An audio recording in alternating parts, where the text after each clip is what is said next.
ಎಲ್ಲ ಮಾಧ್ಯಮ ಸ್ನೇಹಿತರೆ, ಇಂದು ಕಾರವಾರನ ಉತ್ಸವಕ್ಕೆ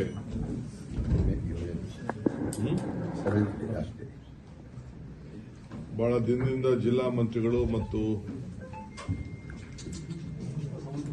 ಜಿಲ್ಲೆಯ ಶಾಸಕರು, ಸ್ಥಳೀಯ ಶಾಸಕರು ಸೇರಿದವರು ಮತ್ತು ಜಿಲ್ಲಾಧಿಕಾರಿಗಳೆಲ್ಲ ಬರಬೇಕು ಅಂತೇಳಿ ಆಹ್ವಾನವನ್ನು ಕೊಟ್ಟಿದ್ದರು. ಸೊ ನಾನು ಹೋದ ವಾರ ಕೂಡ ಇಲ್ಲಿಗೆ ಬಂದಿದ್ದೆ. ಇವತ್ತು ಕೂಡ ಬಹಳ ಅಭಿಮಾನಪೂರ್ವಕವಾಗಿ ಬಂದಿದ್ದೇನೆ.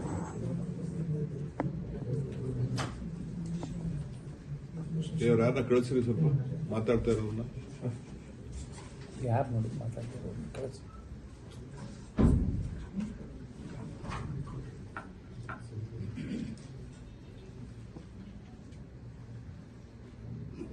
ನಮ್ಮ ಸರ್ಕಾರ ಒಂದು ವಿಶೇಷವಾದಂಥ ಚಿಂತನೆಯನ್ನ ಹಮ್ಮಿಕೊಂಡಿದೆ. ಕರಾವಳಿ ಪ್ರದೇಶ, ಮಂಗಳೂರು ಅಂದರೆ ದಕ್ಷಿಣ ಕನ್ನಡ, ಉಡುಪಿ ಮತ್ತು ಕಾರವಾರ ಇರುವಂತ 300 ಚಿಲ್ಲರೆ ಕಿಲೋಮೀಟರ್ ಸಮುದ್ರ ತೀರದ ಪ್ರದೇಶವನ್ನ ಟೂರಿಸಂ ಅಭಿವೃದ್ಧಿ ಮಾಡಬೇಕು ಅಂತ ಹೇಳಿ ಹೊಸ ಟೂರಿಸಂ ಪಾಲಿಸಿಯನ್ನ ಮಾಡಬೇಕು ಅಂತ ಹೇಳಿ ನಾವು ತೀರ್ಮಾನವನ್ನು ಮಾಡಿದ್ದೇವೆ. ಈಗಾಗಲೇ ಒಂದು ಸುತ್ತಿನ ಮಾತುಕತೆ ಶಾಸಕರ ಹತ್ರ ನಾನು ಚರ್ಚೆ ಮಾಡಿದ್ದೇನೆ ವಿಧಾನಸೌಧದಲ್ಲಿ.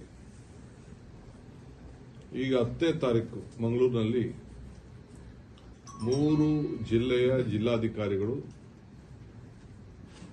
ಜೊತೆಗೆ ಮಲೆನಾಡು ಪ್ರದೇಶದ ಜಿಲ್ಲಾಧಿಕಾರಿಗಳು, ಕೋಸ್ಟಲ್ ಮತ್ತು ಮಲೆನಾಡು ಎಲ್ಲದಕ್ಕೂ ಸೇರಿ ಒಂದು ಹೊಸ ಪಾಲಿಸಿಯನ್ನು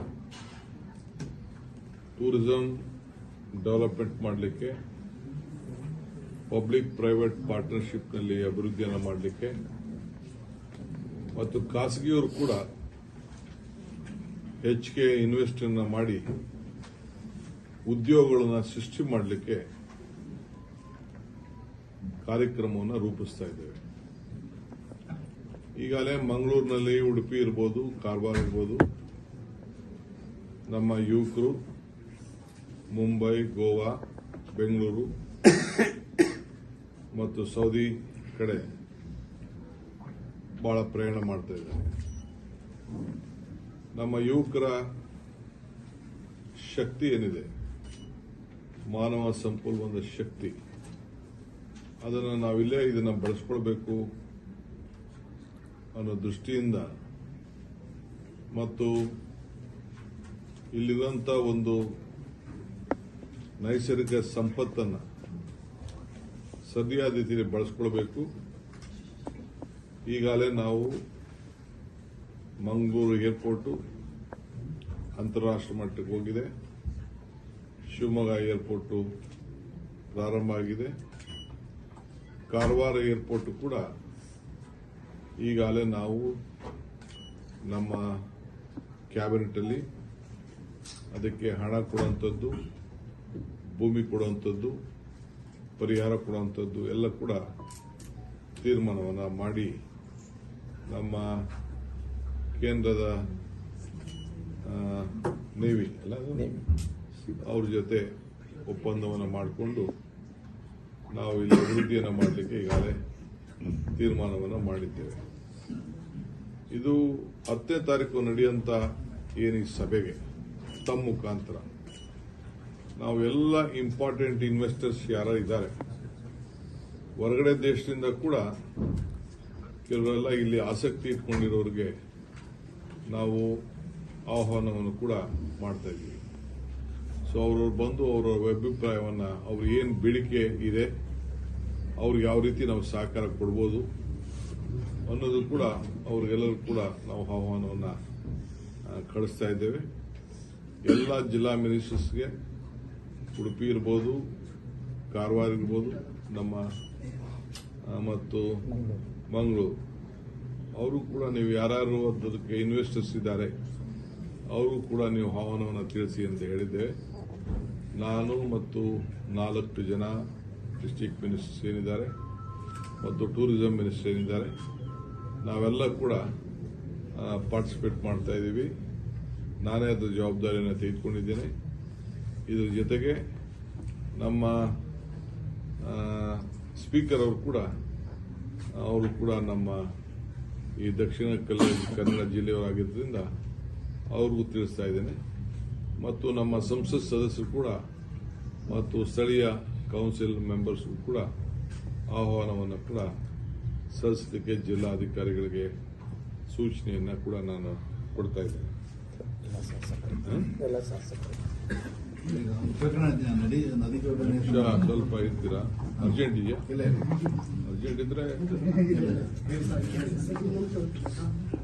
ಇದ್ರ ಜೊತೆಗೆ ನಮ್ಮ ಸ್ಥಳೀಯ ಶಾಸಕರು ಮತ್ತು ಮಂತ್ರಿಗಳೆಲ್ಲ ಸೇರಿ ಈ ಜಿಲ್ಲೆಯ ಅಭಿವೃದ್ಧಿಗೆ ಈಗಾಗಲೇ ನಾವು ಬೇಕಾದಷ್ಟು ಹಣವು ಕೂಡ ತಂದಿದ್ದೇವೆ. ನಮ್ಮ ಸತೀಶ್ ಶೈಲ್ ಅವರ ಬಹಳ ಪ್ರಮುಖವಾದ ವಿಚಾರ ಏನಪ್ಪಾ ಅಂತಂದ್ರೆ ಆರೋಗ್ಯ ಕ್ಷೇತ್ರದಲ್ಲಿ ಈಗ ನಾವು ಸೂಪರ್ ಸ್ಪೆಷಾಲಿಟಿ ಹಾಸ್ಪಿಟಲ್ಗೆ ಹೆಚ್ಚಿಗೆ ಒತ್ತನ್ನು ಕೊಡಬೇಕು ಅನ್ನೋದು ಕೂಡ ಸುಮಾರು 210 ಕೋಟಿ ರೂಪಾಯಿದು ಒಂದು ಪ್ರಪೋಸಲ್ ಕೂಡ ರೆಡಿ ಮಾಡಿದ್ದಾರೆ. ನಾನು ಹಿಂದೆ ಬಂದಾಗ ಕೂಡ ನಾನು ಅದನ್ನು ಪ್ರಸ್ತಾವನೆ ಮಾಡಿದ್ದೇನೆ. ಈಗಾಗಲೇ ಬೇಕಾದಷ್ಟು ಅಭಿವೃದ್ಧಿ ಆಗಿದೆ. ಬೇಕಾದಷ್ಟು ಸೆಂಟರ್ಗಳೆಲ್ಲ ಕಂಪ್ಲೀಟ್ ನಮ್ಮ ಮೆಡಿಕಲ್ ಕಾಲೇಜಸ್ ಎಲ್ಲ ಆಗಿದೆ.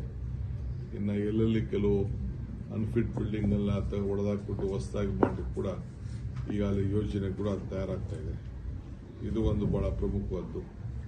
ಮೂರನೇ ವಿಚಾರ, ಈ ಫಾರೆಸ್ಟ್ ನಾವು ನಮ್ಮ ಸರ್ಕಾರ ಹಿಂದೆ UPA ಸರ್ಕಾರ ನಮ್ಮ ರೈತರಿಗೆ ರಕ್ಷಣೆ ಮಾಡಲಿಕ್ಕೆ ಫಾರೆಸ್ಟ್ ಅಲ್ಲಿ ಯಾರು ಒತ್ತುವರಿ ಮಾಡ್ಕೊಂಡಿದ್ದಾರೆ ಅದಕ್ಕೆ ನಾವು ಕಾನೂನು ತಂದಿದ್ದೇವೆ. ಅವರೆಲ್ಲ ಅರ್ಜಿ ಹಾಕೊಂಡಿದ್ದಾರೆ. 75 ವರ್ಷ ಅಂತ ಹೇಳಿ ನಿಗದಿ ಆಗಿದೆ. ಯಾರು ಗಾಬರಿ ಏನು ಮಾಡ್ಕೋಬೇಕಾದಿಲ್ಲ. ಯಾರು ಕೂಡ ನಮ್ಮ ಸರ್ಕಾರ DFOಗಳಿಗೆಲ್ಲ ಹೇಳಿದ್ದೇವೆ, ಯಾರನ್ನೂ ಕೂಡ ಒಕ್ಕಲೆ ಬಿಡಿಸುವಂತ ಕೆಲಸ ಮಾಡಬಾರ್ದು. ಪಂಚಾಯತಿಲೇನೆ ಅದಕ್ಕೆ ರೆಸಲ್ಯೂಷನ್ ಮಾಡಿ 3 ತಲೆಮಾರಿನಿಂದ ಇದ್ದಾರೆ ಅಂತೇಳಿ ಸರ್ಟಿಫಿಕೇಟ್ ಕೊಟ್ಟರೆ ಅದಕ್ಕಿಂತ ದೊಡ್ಡ ಸರ್ಟಿಫಿಕೇಟ್ ಏನು ಅವಶ್ಯಕತೆ ಇಲ್ಲ. ಸೊ ಅದರಿಂದ ಅದರ ಬಗ್ಗೆ ನಾವು ಮತ್ತೆ ಯಾವ ಅರ್ಜಿ ಕೆಲವೆಲ್ಲ ರಿಜೆಕ್ಟ್ ಮಾಡಿದ್ದಾರೆ ಅಂತೇಳಿ ನಮ್ಮ ಭೀಮಣ್ಣ ನಾಯ್ಕ ಅವರು ಮತ್ತು ನಮ್ಮ ಜಿಲ್ಲಾ ಮಂತ್ರಿಗಳು ನಮ್ಮ ಎಲ್ಲ ಶಾಸಕರು ಕೂಡ ಹೆಬ್ಬಾರಾದಿಯಾಗಿ ಎಲ್ಲ ನನ್ನ ಗಮನವನ್ನು ಸೆಳೆದಿದ್ದಾರೆ. ಸೊ ಆ ದೃಷ್ಟಿಯಿಂದ ಎಲ್ಲ ನಮ್ಮ ಯಾರು